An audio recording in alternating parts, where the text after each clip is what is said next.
আসসালামু আলাইকুম রহমতুল্লাহ সুধী দর্শক মণ্ডলী, কেমন আছেন সবাই? আশা করি যে যেখান থেকে আমাদের এই অনুষ্ঠান দেখছেন সকলেই ভালো আছেন এবং সুস্থ আছেন।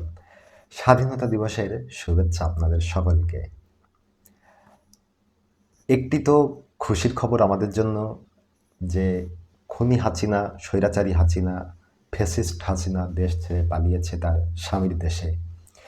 এটা আমাদের যেমন একটি খুশির খবর, তেমন আরেকটি খুশির খবর নিয়ে আপনাদের সামনে হাজির হয়েছি। আর সেটা হচ্ছে বাংলাদেশের সকল মানুষের প্রিয় মানুষ, সকল ইয়াং জেনারেশনের প্রিয় একজন ব্যক্তিত্ব, বাংলাদেশে ইসলামী আন্দোলনের বা ইসলামী জগতের একজন সিপাহসালা, মাহফিল জগতের একজন অন্যতম বীর আল্লামা ডাক্তার মিজানুর রহমান আজহারী। তিনি খুব শীঘ্রই দেশে আসছেন।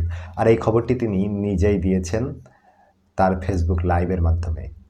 স্বৈরাচারী হাসিনার যখন পতন হয় তার পরপরই ডক্টর মিজানুর রহমান আজহারী ফেসবুক লাইভে আসেন এবং লাইভে এসে প্রায় ১২ মিনিটের মতো তিনি কথা বলেন এবং এই কথার মধ্যেই অনেকে তাকে প্রশ্ন করেন তিনি দেশে আসবেন কবে। তখনই তৎক্ষণাৎ তিনি বলেন যে আমি খুব শিগগিরই বাংলাদেশে আসব। তো এটা আমাদের জন্য অনেক খুশির একটি খবর, কেননা এই দেশের ফ্যাসিস্ট সরকার ডক্টর মিজানুর রহমান আজহারীকে এই দেশ ছেড়ে চলে যেতে বাধ্য করেছিল এবং এই দেশের মুসলিম জনতা বা ধর্মীয় ভাবধারার যে মানুষগুলো আছে তাদের সকলের হৃদয়ের রক্তক্ষরণ হয়েছিল ডক্টর মিজানুর রহমান আজহারী চলে যাওয়াতে। তো যেহেতু তিনি ঘোষণা দিয়েছেন সেহেতু দ্রুতই ফিরে আসবেন এবং আমরা সেই প্রত্যাশাই।